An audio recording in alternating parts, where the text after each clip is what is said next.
Hola, buenos días a todos. Aquí estamos un viernes más en Pensamiento 3 con Agustín García Calvo. Hoy para acabar con los pecados capitales, pero antes, quería haceros un ofrecimiento. Es que como a veces han llamado desde algunos sitios, desde Murcia, desde Santander o Zaragoza, pidiendo que a ver si podíamos dar algún contacto con gente que estuviera preocupada por estos temas y este tono con el que aquí los venimos debatiendo, pues nada, se nos ha ocurrido ofreceros el espacio para aquellos que queráis dar vuestro teléfono, vuestra dirección, para que los interesados en organizar alguna tertulia en cada lugar sobre estos temas o parecidos que aquí nos venimos trayendo, pues os podáis poner en contacto. No sé, es que a veces da pena. Yo recibía, que por cierto me tiene muy abandonado, cartas de una chica de Terrassa, que eran especialmente inteligentes y sensibles, y de allí mismo me llegó también hace poco una carta de un chico del mismo talante, y apuesto que ni se conocen. Parece una pena que desperdiciéis esta posibilidad para comunicaros entre vosotros y seguir con ello. También hay como organizaciones no muy organizadas que organizan charlas con los textos que graban aquí, como Ateneos Libertarios, por ejemplo, aquí en Madrid el de Tetuán. También os daremos las direcciones de estos sitios para que los interesados os podáis poner en contacto con ellos. Así que queda hecho el ofrecimiento. Los que vayáis a intervenir en la charla y queráis dejar vuestro teléfono de dirección, podéis aprovechar el momento de la intervención. Los que no, se lo dejáis a la compañera de producción que os lo recogerá, y el próximo día aquí los leemos. Y nada, vamos ya con la pereza, que el último de los pecados capitales del padre Astete, saca en su catecismo, define la acidia o pereza como un caimiento de ánimo en bien obrar. Naturalmente no es difícil hacerse la idea de qué puede entender el padre Astete por bien obrar. Ya lo podemos imaginar. Rezar, cumplir con las obligaciones laborales, casarse o hacerse cura, aceptar con resignación, incluso con ilusión, el tiempo. En definitiva, aceptar con esas cualidades que he dicho la condena a muerte que tenemos cada uno. Frente a esta aceptación, cualquier elogio de la pereza por nuestra parte siempre sería corto. Ahora bien, si por bien obrar entendiéramos algo distinto, precisamente el decir no a todas esas cosas que el padre Astete y los otros grandes padres dicen sí, entonces no podríamos sino considerar la actitud perezosa como mala, en el sentido de mortecina. Y bueno, en esto no cabe sino recordar la recomendación que nos hacía el padre García de contra pereza e ira. Los que queráis intervenir en la charla disponéis de los teléfonos habituales, el 442-7126 y el 711-1099. Lo repito, 442-7126 y 711-1099. Buenos días, Agustín. Buenos días, Javier, buenos días a los oyentes, y me uno a esta invitación que habéis oído de parte de Javier para que, comunicándoos entre vosotros en los sitios en que coincidáis unos cuantos, o bien por otros procedimientos de carta o teléfono, se rompa un poco aquello de lo que siempre hay peligro, es decir, que también aquí, teniendo que hacerse todo a través de nosotros, reproduzcamos un poco la estructura piramidal del propio Estado contra el que estamos todos los días hablando. De manera que recojo esa invitación y paso a sugeriros algunas cuantas cosas referentes a este último de los pecados capitales, que se llama normalmente pereza. pero que, como habéis oído en la cita que Javier ha hecho del padre Astete, también tenía otro nombre, el nombre de Acidia, y en estos nombres me voy a entretener un momento por lo que puedan revelarnos. El término que se ha hecho corriente, el término de pereza, es el latín pigritia, que es un poco ambiguo en su uso antiguo, en su uso latino, porque parece que al mismo tiempo alude, sí, a la inactividad, al desánimo y a la pereza, pero también a la cobardía. De manera que el término desánimo tal vez pues puede abarcar un poco las dos cosas, pereza y cobardía. En cambio, el otro término, acidia, es una palabra griega deformada, akedia, y es muy interesante a nuestro propósito. Esto de la acidia o akedia quiere decir algo como despreocupación.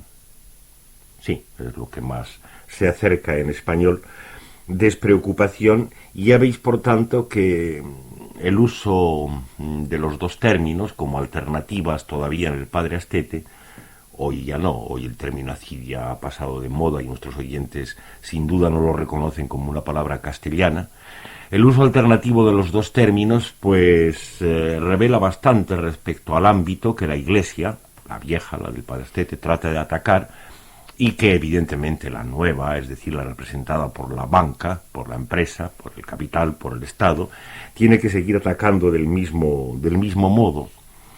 Este pecado es especialmente curioso porque es el pecado del no hacer, es un pecado negativo.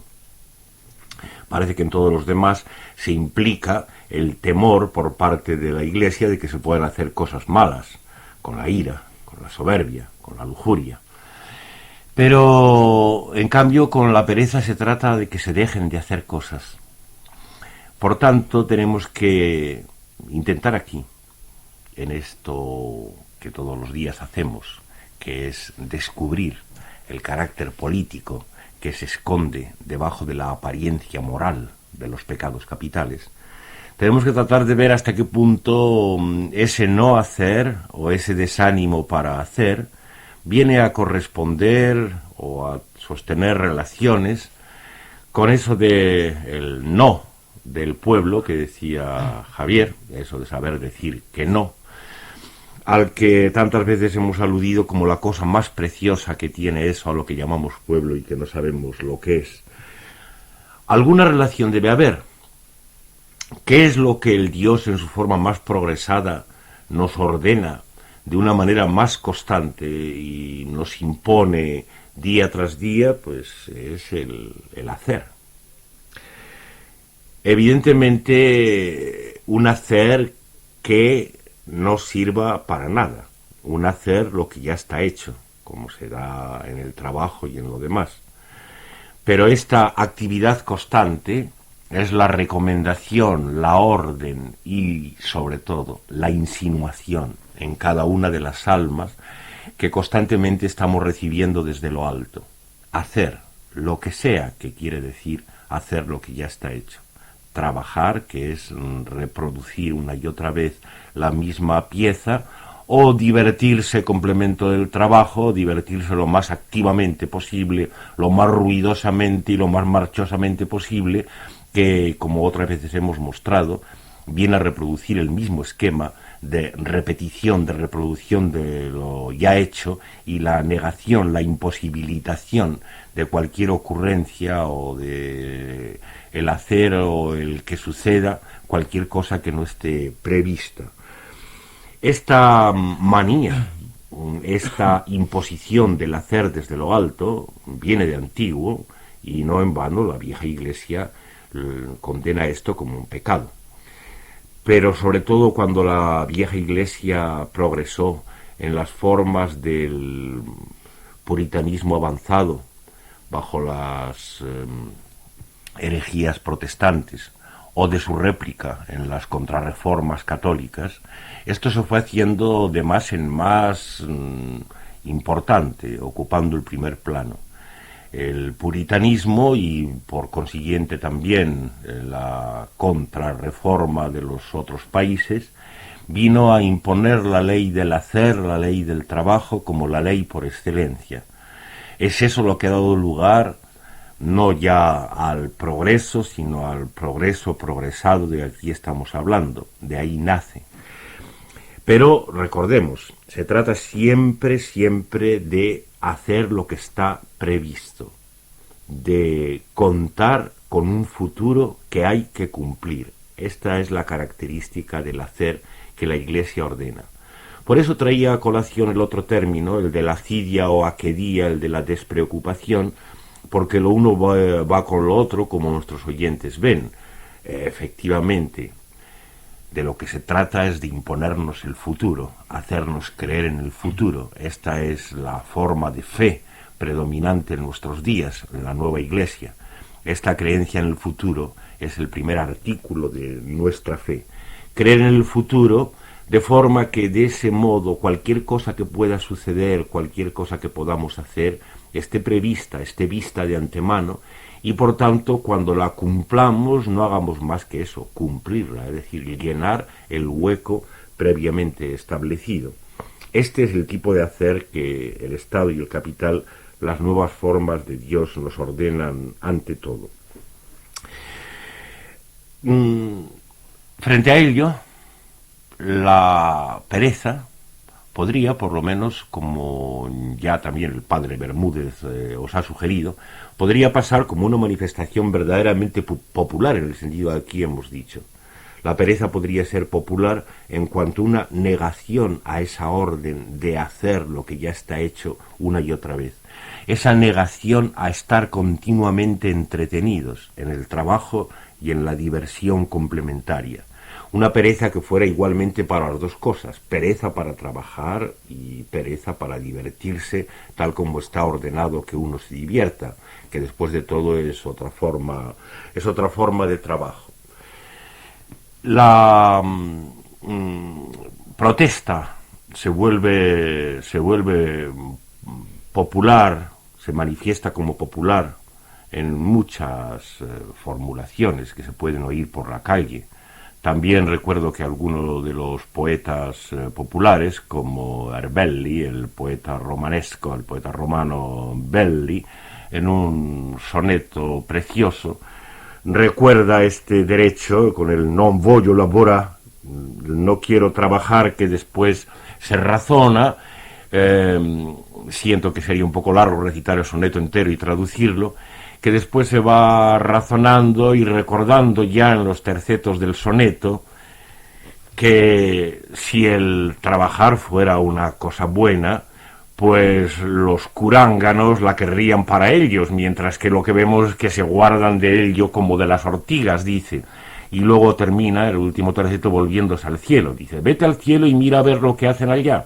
Allí le sante si grattano la ficca, gli santi l'uccello e gli coglioni, cosa que aunque está en italiano romanesco yo creo que se entiende, es a lo que se dedican las santas y los santos en el cielo, demostrando esta glorificación de la pereza, que es evidentemente la glorificación contraria de la gloria a la que la Iglesia invitaba, que por cierto, esa gloria eterna, fundada en la contemplación de Dios, es una gloria que a la gente de acá abajo se nos aparece como sumamente misteriosa, porque por un lado parece que tendría que ser el reino mismo del aburrimiento, al mismo tiempo que se nos ofrece como la gloria en la contemplación de la visión. Un cielo en el que no pasa absolutamente nada, sino que está reducido a una visión que es eterna, parece que es justamente la culminación, el cumplimiento de ese aburrimiento que ya en la tierra nos ofrecen demasiado abundantemente todos los días, por medio del trabajo y por medio de las diversiones complementarias. No olviden nuestros oyentes que hemos hecho ver más de una vez cómo las instituciones del Estado y especialmente las de la cultura y la enseñanza están dedicadas a procurar esto del aburrimiento, esto del tiempo vacío, este caos o bostezo del tiempo vacío que a otros propósitos hemos recordado y que es muy esencial para ellos. Pero no olviden tampoco nuestros oyentes que hemos explicado alguna vez cómo ese tiempo vacío se consigue. Ese tiempo vacío se consigue precisamente por la fe en el futuro que antes hemos dicho, haciendo creer que hay un año 2050 y que hay el año de mi jubilación o el año de mi casamiento. De esa manera consigo que desde acá hasta allá, hasta ese futuro que se me antepone, el tiempo se me convierta realmente en algo vacío y por tanto computable y por tanto manejable para el capital y para el Estado, para las nuevas formas de Dios. En nuestros días podemos seguir percibiendo manifestaciones de esta pereza popular, como la que se proclama en el soneto de Herbelli, aunque hay que decir que cada vez se puede notar, especialmente entre la gente joven, entre la gente menos formada, se puede notar que esta pereza toma formas más acres, con más acrimonia, más tristes. Se les ve efectivamente a los muchachos en su aburrimiento caer en una especie de desgana, de pereza para cualquier cosa. Y es una respuesta, pero una respuesta que se vuelve triste, evidentemente plenamente justificada, como toda pereza, en cuanto a manera de decir no. Simplemente no les anima, no les gusta, no les llama lo que tienen que hacer, aquello que están obligados a hacer. No les llama nada. Y entonces, por tanto, pues esta desgana se les generaliza y lo peor de todo se les vuelve, como he dicho, acre, se les convierte en una cierta acrimonia que percibimos en todas partes y que nuestros oyentes, especialmente entre sus prójimos más jóvenes, habrán percibido una y otra vez. Sí, para que el hacer no fuera el hacer lo que ya está hecho, para que ese desánimo, esa acidia, se rompiera y se convirtiera, como antes Javier os sugería, en un hacer que no fuera ese mismo hacer, entonces no habría más que una solución. Y por desgracia es una solución que no está en nuestras manos, está en las de los dioses, que es que la cosa enamore. No hay más solución que el enamoramiento. El desánimo solo se vence de una buena manera, es decir, no de la manera que ellos imponen, por el látigo de la obligación, por el látigo del poder, por el trabajo de los esclavos, sino de otra manera enteramente contraria. Solo se vence ese desánimo cuando la cosa enamora. Cuando hay un enamoramiento por la cosa, entonces el moverse, el hacer, no se presenta siquiera como problema. Es algo que surge solo. La cosa llama, la cosa arrastra. Y fíjense nuestros oyentes que hay aquí una aparente contradicción, porque alguien diría, bueno, entonces es que hay una cosa que está por delante, que es como el futuro también, al que hay que aspirar. Pues no, no es eso. En el enamoramiento no hay futuro. En el enamoramiento de las cosas no hay proyecto, no hay futuro. Simplemente ese arrastre, ese moverse, ese hacer cosas que no sean hacer lo que ya está hecho, ese ocurrírsele a uno cosas, eso de que ocurran cosas, es algo que no requiere ningún tiempo vacío, ningún futuro, ningún proyecto. Es algo que está ahí sin más. Y esa sería la otra forma de hacer, que es justamente la contraria de aquella que nos está mandada y por tanto la que podría tener algo de esa virtud del decir no que en la pereza tratábamos de reconocer. Bueno, pues tenemos ya varias llamadas y vamos con la primera de ellas. Adelante con la primera llamada. Hola. Hola, sí. ¿Sí? ¿Me oyes bien, no? Sí. Bueno, ¿se acopla algo o no? Un poquito, sí. Bueno, yo quisiera hablar de la pereza, porque ayer no se trabajó en España, casi nadie, ¿no? Los únicos que trabajaron fueron los que fueron a rezar al cementerio, ¿no? Yo quisiera hablar del peor pecado de todos, que es el pecado del dejarse engañar, porque yo creo que el pueblo español, al hacer fiestas católicas, se deja engañar por la Iglesia, porque no todos coincidimos con las ideas de los católicos. Yo soy ateo, ¿no? Tenemos por una parte aquellos contribuyentes que no quieren destinar sus impuestos a la Iglesia, pero por otra parte son los primeros que les gusta hacer fiestas católicas para salir por ahí, ¿no? Yo creo que si uno no cree en la iglesia, pues tiene que dejar de creer en todas sus consecuencias. Eso de no trabajar para un país yo creo que es muy malo. Bueno, para un país no, para mí, yo hablo de mí. Bueno, estoy un poco nervioso. Quisiera decir que el dejarse engañar por lo bonito del no trabajar es el juego que se traen entre las manos. Bueno, les pondremos una fiesta de santos y por otra parte no los dejaremos trabajar, así todos hacen fiesta contentos.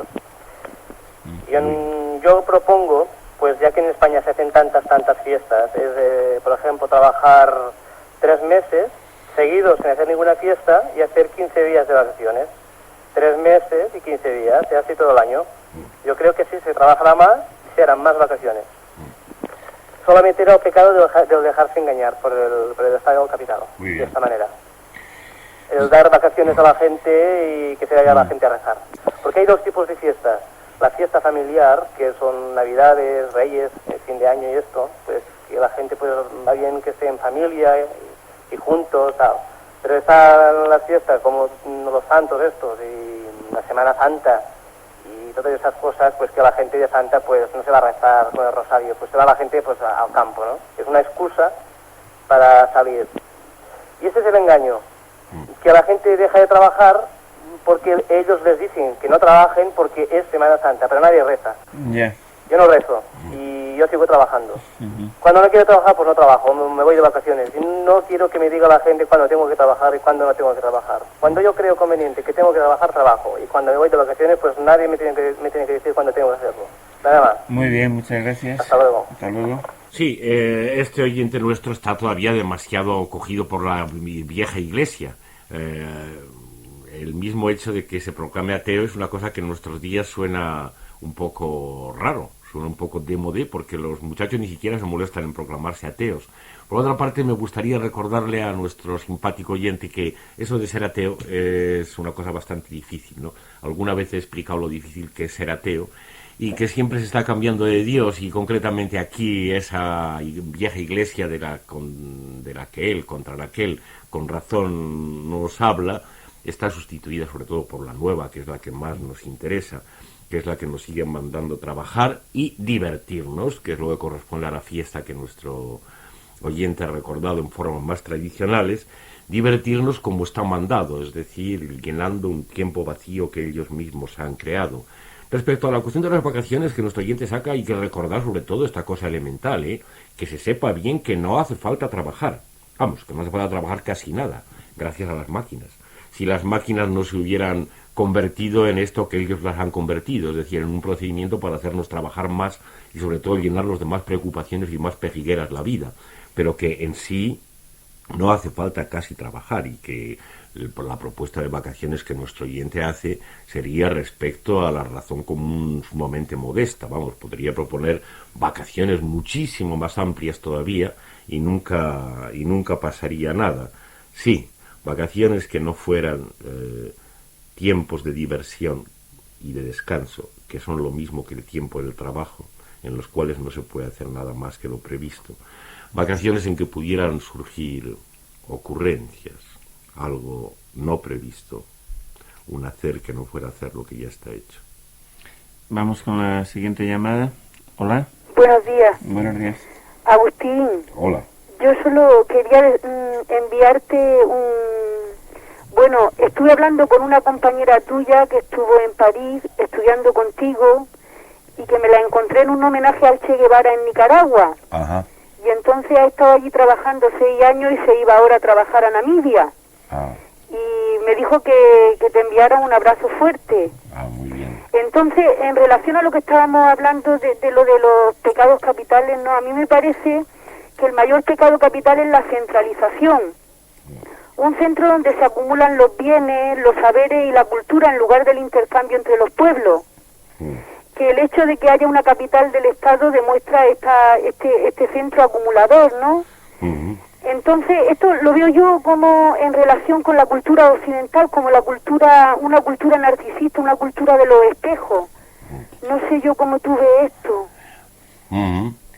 Bueno, pues sí, bueno, en primer lugar, por supuesto, recibo el abrazo de nuestra común amiga y le deseo suerte en Namibia, como antes supongo que lo habrá tenido regular en Nicaragua, y a ti también.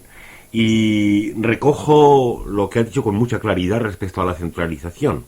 Lo recogemos aquí. Evidentemente, eso, bueno, al Estado no se le puede decir que tiene pecados, Dios no tiene pecados. Es una de las características esenciales del poder tal como lo sufrimos, del Estado y el capital. El tema es tan interesante que tal vez deberíamos apuntarlo, este tema de la centralización, para dedicarle una charla aparte, de manera que te agradecemos la sugerencia. Vamos con la tercera llamada. Hola. Hola, ¿Qué tal? pues nada, aquí andamos. Muy bien.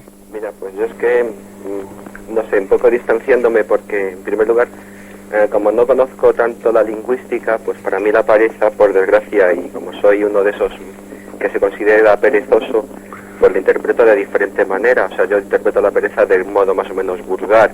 O sea, si por ejemplo yo hoy tenía que trabajar y sin embargo no estoy trabajando porque teóricamente estoy enfermo. ¿Por qué estoy enfermo? Pues porque no deseaba ser explotado en el día de hoy. Por desgracia tengo que caer en la explotación porque si no, no como, ¿no? Pero intento ser explotado lo menos posible. Y una de esas formas es pues la reivindicación de la pereza, no ya para mí, sino para mis propios compañeros, ¿no? El decirle no caigas en la productividad, pasar de las horas extras, no hagáis caso ni a sindicatos, ya sean anarcosindicalistas o como se quieran llamar, ¿no? O sea, ir un poco de vuestra propia de la pereza, de estar más tiempo en casa con los hijos, el salir a jugar más, el empezar a vivir y no sobrevivir, que por desgracia lo que yo creo que me sucede a mí, por ejemplo, ¿no? Que no llego a vivir, o lo que idílicamente o utópicamente tengo por el concepto de vivir, ¿no? Ese sería un poco mi planteamiento, ¿no? Sí.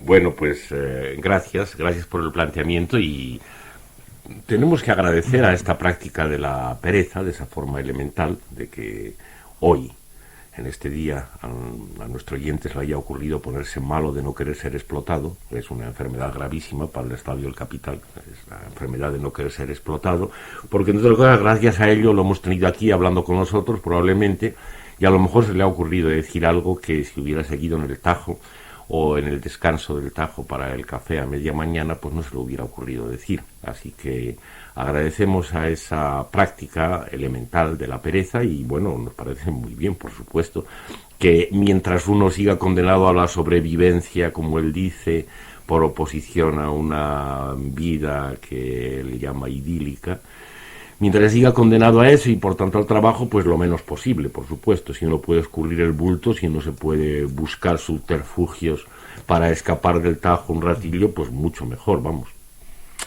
No hay que olvidar que sin ninguna mala conciencia, porque todo el trabajo que se hace no hace falta que se haga. No olviden nuestros oyentes esto, que todo el trabajo que se nos impone es simplemente para mantener en movimiento el aparato, que a nosotros, a la gente de acá abajo, no nos hace falta que se trabajara tanto ni la centésima parte de tanto. Vamos con otra llamada. ¿Hola? Hola. Hola, buenos días. Buenos días. Pues no, yo quería hacer tres aportaciones o tres pequeños datos, ¿no?, que se me han ocurrido escuchando esta pequeña charla.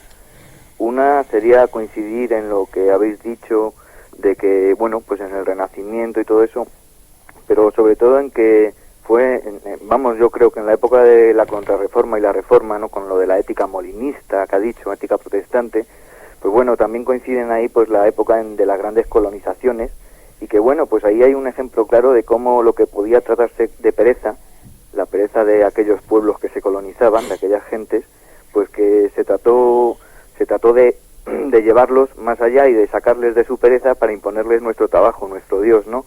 Eso por un lado. Cuantitativamente,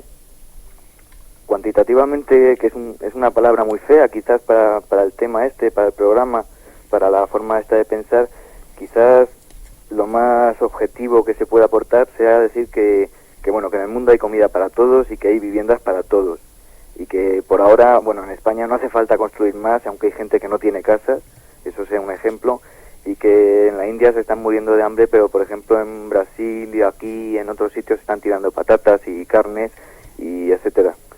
Y por otro lado es una experiencia personal, ¿no? Una experiencia personal mía y otra de mi hermano, que bueno, yo he dado unas clases a la Comunidad de Madrid sobre tiempo libre, a monitores, y me hizo mucha gracia, ¿no?, el tener que dar clases sobre tiempo libre a la gente, ¿no? Es una especie de paradoja. Pero bueno, había que comer, como decía el compañero, ¿no?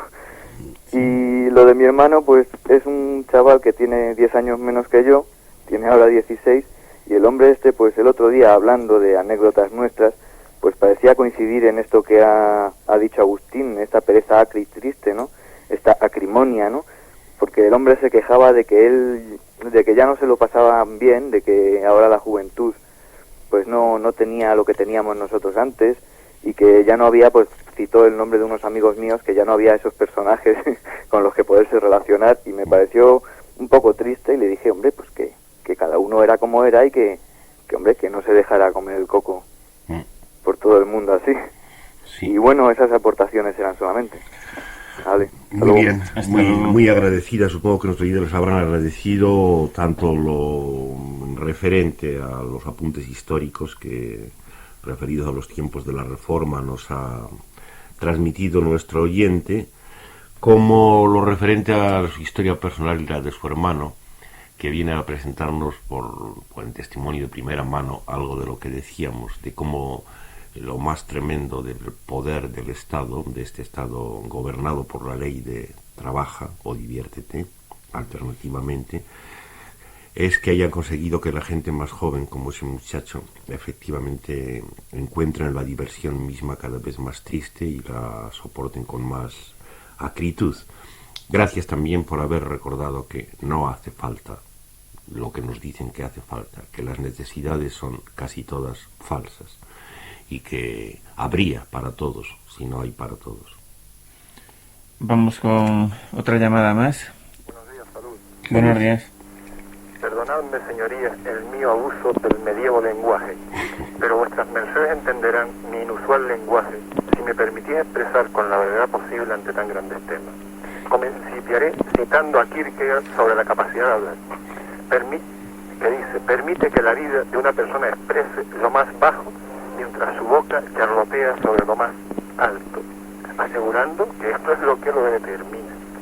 Pues bien, así en los actuales tiempos como en los ancestrales, los que mejor usan el lenguaje lo usan en ese sentido de embuste que habla Kierkegaard. Por citar dos ejemplos, veamos a los socios listos del capital cómo se llenan la boca de que el país se levanta trabajando, igualdad, etcétera, y yo nunca he visto al coronado Felipe arrastrando aparejos para procurarse el sustento o bajando a la mina para conseguir el carbón.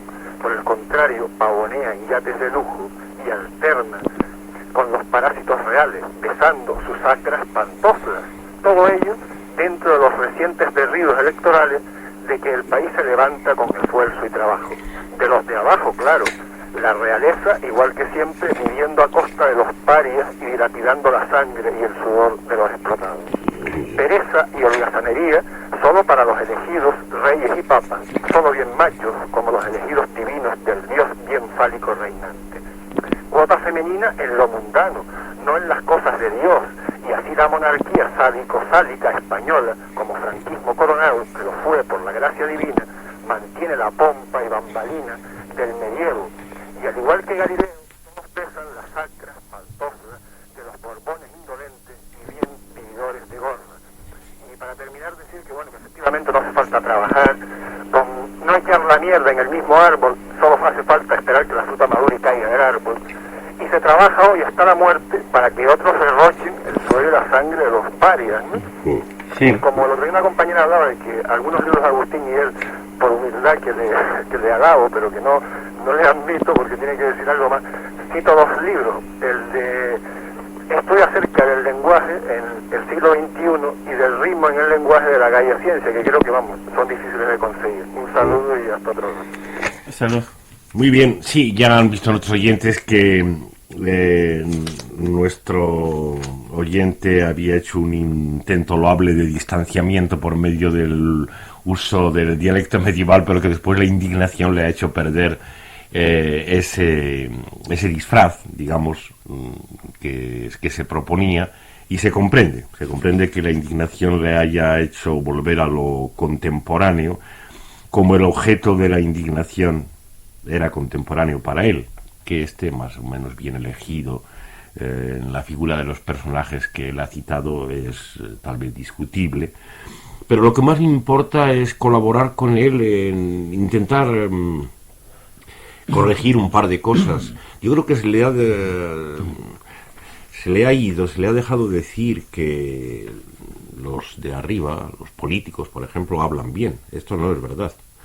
Los políticos, así como no están dedicados a hacer no más que lo que ya está hecho, así no pueden decir ya más que lo que ya está dicho, y por tanto la jerga de los políticos, lo mismo que la de los empresarios y organizadores de empresa, es una jerga esencialmente insípida, estúpida y aburrida. Esta es una condición con la que cargan. Nunca se puede decir de ellos que hablan bien. En realidad, hablar bien solo habla el pueblo, es decir, es el lenguaje mismo el que habla bien, es el único que habla bien, el único que sabe hablar.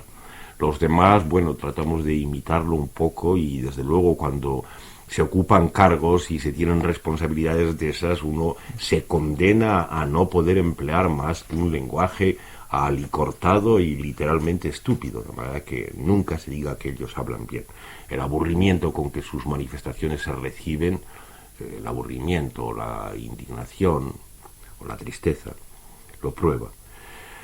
Que para ellos sea la pereza que los de arriba, los magnates de la banca o del Estado, puedan ellos disfrutar de una pereza, no lo creo.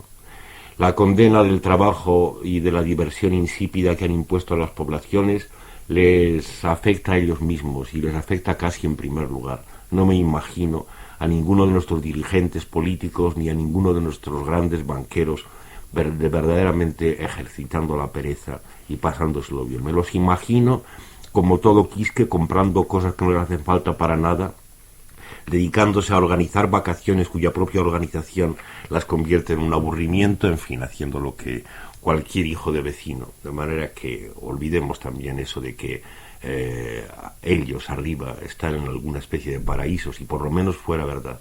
Si por lo menos se pudiera pensar que a costa de la explotación de la mayoría hay unos pocos que viven, que están en ese paraíso que nuestro otro oyente decía, esto sería una especie de consuelo.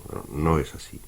La ley del tiempo vacío abarca a todos, a los de arriba y a los de abajo. Vamos con otra llamada. Hola. Hola. Sí. Buenos días. Mira, yo quería opinar desde mi punto de vista de sencillez, o sea, de persona, de mujer sencilla, sin aspiraciones, simplemente de mujer que vive, ¿no? Entonces, que vive y que quiere vivir una paz y una sencillez de disfrutar de la vida. Entonces, yo lo que quería decirles, si todas estas personas que nos comen el coco de tal manera que no se puede vivir, según ellos, sin la colonia que atrae al macho a la mujer y viceversa, si no se puede vivir sin el aparato, si no se puede vivir sin los lujos, entonces yo pienso, yo cada vez cuanto más me meto en mí misma y cuanto más quiero vivir la vida de la sencillez y de la sensibilidad y de la contemplación de toda la maravilla que nos rodea, cada vez necesito menos. O sea, he procurado ir eliminando aparatos porque es que los aparatos nos comen. Entonces yo quería decirle a él, si de verdad en la vida, en esta sencillez de disfrutar del tiempo y de un poco de, pues eso, de la vaguería, vamos a poner que dicen que el vago, el que no trabaja, que hay veces que incluso a lo mejor está viviendo más intensamente que el que consume sin parar y con esa angustia y con esa ansia, que eso no es vivir, porque tener para luego después estar siempre nervioso. Entonces, a ver qué le parece a él, porque yo de verdad cuanto menos tengo y cuanto menos deseo, soy más feliz y me siento pues más realizada. A ver, era mi opinión. Y le doy las gracias por este programa maravilloso, porque de verdad nos hace pensar y nos hace sentir un poco. Muchas gracias. Bueno, pues gracias también a nuestra oyente que, como ella ha dicho y repetido, nos ofrece un ejemplo sencillez, una sencillez que dentro de este mundo no es tan fácil, es una sencillez más bien difícil, pero es la aspiración a vivir y que toma sobre todo su forma negativa. Ya lo ha explicado muy bien, la eliminación de hecho de las necesidades que se imponen como tales y que se descubre que no lo son.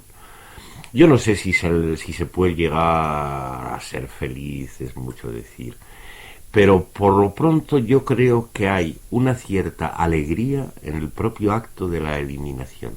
Cada vez que uno consigue efectivamente decir que no a un chisme de los inútiles que le han impuesto como necesarios, eso mismo, aparte de todo lo demás, esa eliminación, ese haber dicho no, ese haberse librado de un chisme más, eso ya es de por sí una alegría. No lo quiero llamar felicidad, pero desde luego es una alegría y un aliento. Como en tantas otras ocasiones, dado que nos es tan raro encontrar motivos positivos para alegrarnos y para vivir, por lo menos el disponer de estos procedimientos negativos que consisten en decir no y en eliminar lo inútil, es una fuente de alegría y de placer que propongo a nuestros oyentes. Cada vez que consigan no comprar un coche nuevo, cada vez que consigan no comprar un televisor, estarán recibiendo un aliento de alegría que no viene de arriba, sino desde abajo, sí. Bueno, y luego de paso, por añadidura, pues puede suceder nada menos que eso, ¿no? Que a fuerza de pereza, a fuerza de no hacer cosas y al mismo tiempo de no divertirse, pueda uno llegar a tener ocurrencias, a razonar, y pueda uno hasta a lo mejor encontrar algo de amor y de razón, esas cosas que son populares de verdad. Bueno, de momento parece que se ha apoderado la pereza del resto de los oyentes. No, en este momento no hay ninguna llamada más. Sí, y yo creo que dentro de poco se va a apoderar también de nosotros. Se me estaba ocurriendo, me estaba danzando todo el rato por debajo el recuerdo de unos versos de Machado en La muerte de Abel Martín, donde la pereza aparece de una forma que no acabo de entender bien. Es un momento en que se dice, en el verso se dice, esta pereza, sangre del olvido. Pero recuerden nuestros oyentes, o repasen los versos de Machado, que es el poema en que se presenta la agonía, eso que, como don Miguel de Unamuno recordaba una y otra vez, quiere decir lucha. La agonía, el acercamiento a la muerte de este personaje de Abel Martín, y es ya en los últimos momentos cuando, después de formas de angustia que se describen en los versos anteriores, le invade esto que llama esta pereza, sangre del olvido.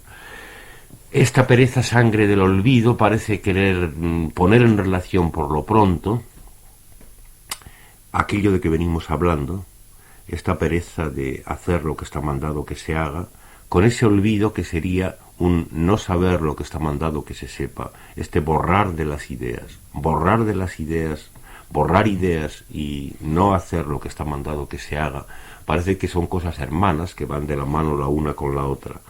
Que ellas acompañen a la muerte es lo que es ambiguo, lo que para mí es todavía ininteligible, porque ya se sabe que eso de la muerte quiere decir dos cosas contradictorias.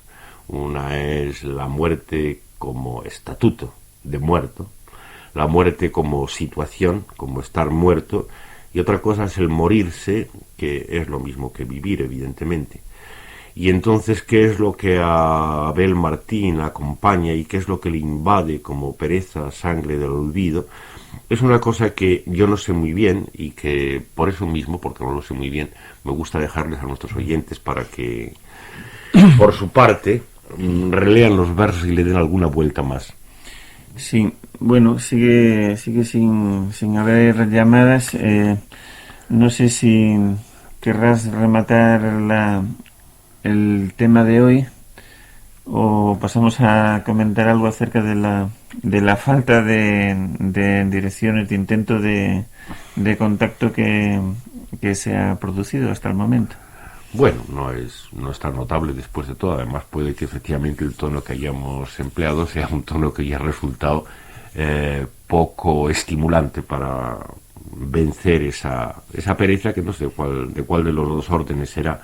No, más bien, aparte de que si te acuerdas me obligues a volver sobre algún punto que haya quedado más o menos desflecado, aparte de eso podríamos tal vez ir, una vez que hemos terminado con los pecados capitales, preparándonos a ver, tal vez recogiendo algunas sugerencias que nos han llegado por escrito de nuestros oyentes, cuál puede ser la nueva táctica que adoptemos, qué temas debemos tomar para los próximos días.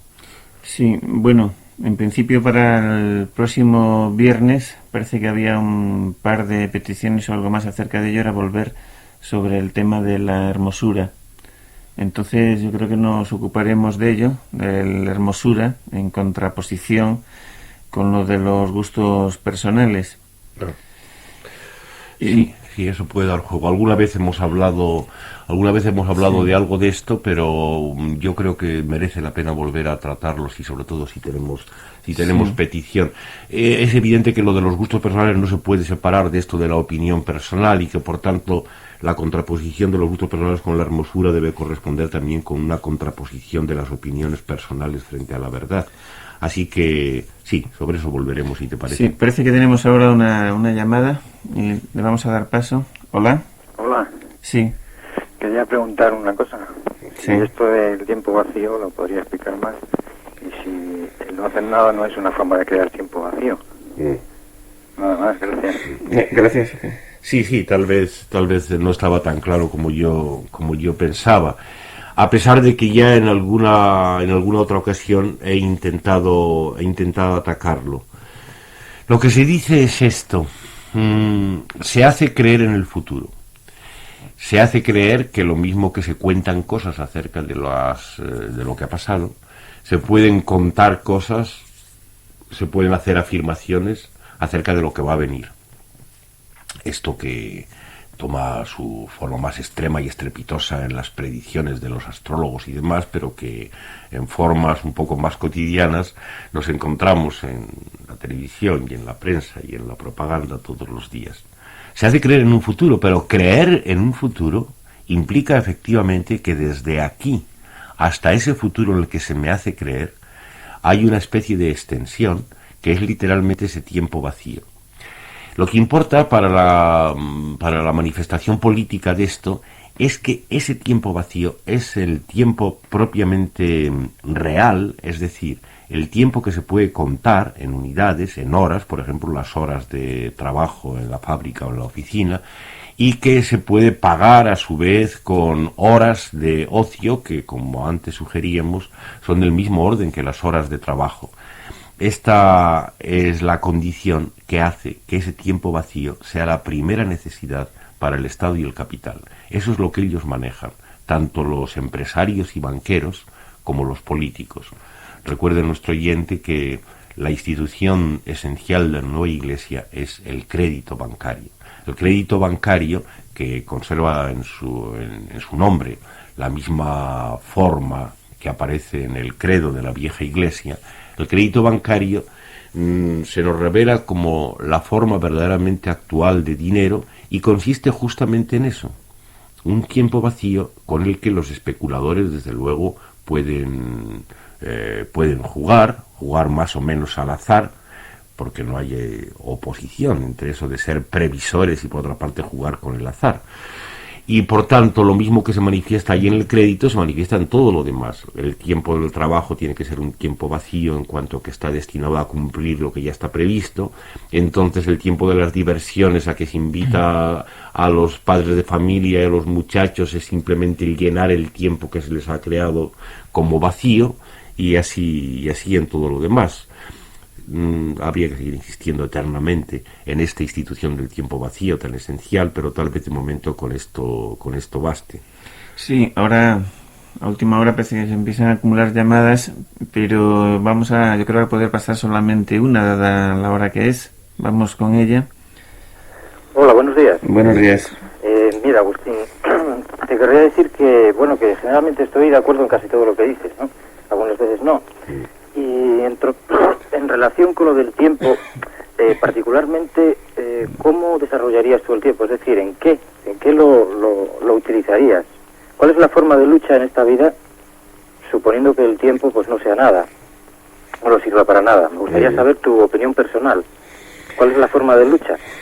Si es que existe. Bien. ¿De acuerdo? Vamos a aprovechar estos últimos minutos de este famoso tiempo de que nos habla nuestro oyente y que hoy tenemos rigurosamente limitado. No es mi opinión personal. Las opiniones personales no valen para nada, son esencialmente reaccionarias. Y el día que viene, según hemos dicho, al mismo tiempo hablaremos de las opiniones personales y de los gustos personales. Por tanto, no se trata, como nuestro oyente dice, de estar de acuerdo o no estar de acuerdo, porque estar de acuerdo o no estar de acuerdo, dar la razón o quitar la razón, es una cosa que se refiere justamente a la disputa entre opiniones personales, y aquí, por supuesto, no es eso. Aquí tratamos de hablar, bueno, pues lo más desprendidos posible de la persona de cada uno, de tal forma que, si podemos, dejemos que el lenguaje sea el que hable. Ya antes lo dije, es el único que sabe hablar, cosa que evidentemente nunca conseguiremos bien. Una de las dificultades para conseguirlo es que estamos aquí, centralizando, como decía nuestra oyente de antes, invitándonos a un nuevo tema. Después de todo, centralizando y haciendo un poco de pirámide, por lo cual hay que recordar la invitación que al principio hacía Javier a nuestros oyentes de que corrijan un poco esto de que tengamos que repartir la voz desde este centro a los múltiples oyentes, comunicándose entre sí en discusiones públicas o como sea. Bueno, en definitiva, no se trata de opiniones personales y no se trata de estar de acuerdo o no estar de acuerdo. Se trata de conseguir ese milagro de que de vez en cuando hable uno como público en lugar de hablar como persona, que es la ocasión en que tal vez el lenguaje mismo, que es popular, está hablando. Por tanto, no es mi opinión personal acerca del tiempo. Lo que siento, lo que parece que se siente por acá abajo, es que si uno no tuviera la vida condenada a tiempo, si ese tiempo vacío de que hemos hablado, que es el real, no estuviera ahí, no estuviera encima de nosotros, simplemente no se sabe lo que podría pasar. Es decir, que en lugar de cumplir proyectos, en lugar de trabajosamente llegar a ciertas metas, que es lo que está mandado, podrían suceder cosas no previstas y podría uno lanzarse a hacer cosas no previstas. Uno tiene experiencia de esto. Cuando efectivamente consigue, y no es nada fácil, dejarse llevar por la pereza. O sea, dejar de hacer lo que está mandado, pero además sin demasiada acrimonia, sin demasiada acritud. Entonces, con frecuencia sucede que de vez en cuando, a fuerza de ocio, a fuerza de pereza, vienen a surgir, vienen a las manos, vienen al corazón, ocurrencias, sentimientos que tienen su virtud justamente en no estar previstos y que en ese sentido serían verdaderamente creativos. Esa es la sugerencia, que no como opinión personal, sino como sentimiento de la gente de abajo y fundada en una experiencia relativamente desprevenida, podemos ofrecer a nuestro oyente. Y bueno, es tal vez el último, ¿no? Sí, porque quedan escasamente 2 minutos y nada más. Despedirnos hasta el próximo viernes. Recordaros que hablaremos de gustos personales y opiniones personales en contraposición con hermosura y razón. Hasta entonces, salud.